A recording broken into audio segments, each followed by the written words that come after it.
Have you ever felt exhausted without doing anything physically demanding? Sometimes the tiredness isn't in your body, it's in your mind. In this video, we'll explore the psychological reason thinking too much leaves you emotionally drained. Your brain uses energy every time it processes information. When you replay conversations, analyze decisions, or imagine future outcomes, you're spending mental energy without giving your mind a break. Over time, this creates emotional fatigue. Overthinking often feels logical, but psychologically, it keeps your nervous system alert.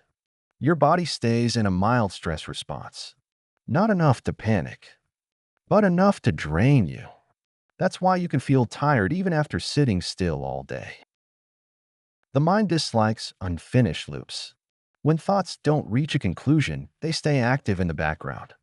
This constant low-level processing creates emotional heaviness. It's not the problem itself that drains you. It's carrying it without resolution.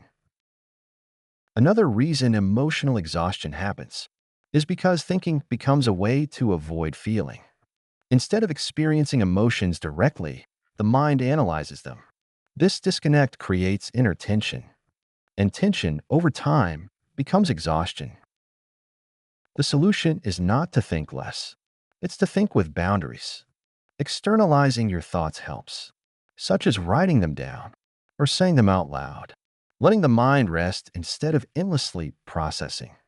Mental clarity creates emotional energy. Feeling emotionally drained does not mean you're weak. It means your mind has been working overtime. When you learn to rest mentally, your energy begins to return, and clarity replaces exhaustion.